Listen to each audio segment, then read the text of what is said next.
about all this weather? Record snowfall in western Japan. The drought in Texas is reaching historic proportions. Homes completely demolished, businesses wiped out. At least 98 people are killed as floods sweep through the Nigerian city of Ibadan. As ecosystems, human health, and ozone layers are being decimated around the world, tests continue to pour in showing what many are calling the chemtrail geoengineering footprint of aluminum, barium, and strontium. As we continue to see more and more aerosols in our skies, many are beginning to ask what could be some of the agendas behind these damaging programs. While geoengineers claim that their models to spray 10 to 20 million tons of toxic aluminum into our skies are to cool the planet, numerous studies indicate that adding aerosols into our atmosphere create a temporary regional cooling at the expense of an overall warming of the planet. This, along with many other developments, leads me and many others to believe that there are many agendas behind geoengineering programs.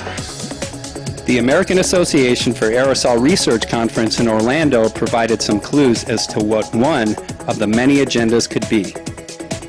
I met with NASA scientist Dr. Hui Su at the Aerosol Clouds and Precipitation Symposium, who confirmed that adding aerosols into our atmosphere from geoengineering programs could be used for weather control.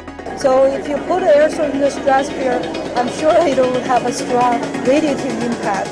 And as for clouds, because those aerosols may sediment into the upper troposphere, then they will impact the temperature, water vapor, and clouds. We found that they do have a lot of impact on the precipitation and cloud system and the local temperature. I think locally it has a warming effect because the aerosol absorbs, but if you put sulfate, it's actually mostly scattered. So it actually, to the surface, it has a cooling effect. But it changes the whole global circulation. It's not just you have a layer of aerosol, you block sunshine, you get this cool surface. Then somewhere it gets like more rain, somewhere it gets less rain, somewhere it gets warmer, somewhere it gets cooler. I think the whole idea of geoengineering is really something kind of hard to control. If you want to say make somewhere like more rain or less rain, there are also people are happy or some people are unhappy. So it's just not a universal answer. To control the weather? It will affect weather. That's true. I think it will. Also learned at the conference was that many scientists have noticed a recent increase in atmospheric aerosols.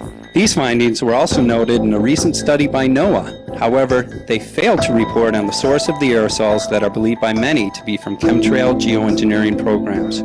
From the Clouds and Precipitation Symposium, I learned that aerosols in our atmosphere do have an effect on our weather, and the disbursement of aerosols could give certain corporations the ability to control our weather. Why would corporations want to control our weather? I went to Chicago and spoke with Chicago Mercantile Exchange trader Mike Agney and found out that weather is being traded as a commodity. Weather derivatives are products that commercial hedgers would use, such as an insurance company or an energy company, to hedge risk that's associated with weather. Precipitation or a hurricane or general heating days is what they're basically called.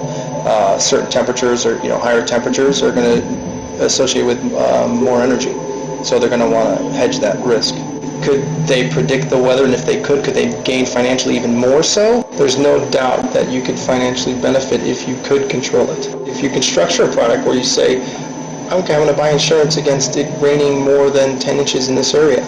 If my risk is, say $1 million, but I'm insuring for $10 million, and then I can make it rain and collect a premium on the $10 million, of course. After the interview, it became clear that certain corporations can profit by corporatizing our weather. We also know that weather control is a stated agenda by our military as discussed in Owning the Weather by 2025. Controlling the weather is a powerful weapon because it can give certain entities the ability to control every food supply and every political system. As a matter of fact, Iran's controversial president Ahmadinejad has accused Western countries of using weather control to create droughts in Iran. Owning the weather is a very effective tool because it allows certain governments and corporations the ability to consolidate power into the hands of a few. With all of the negative consequences of geoengineering, we need to ask ourselves if we are willing to allow a few to gain enormous power at the expense of many. Look up to the sky. Can you tell me why? Can you tell me why?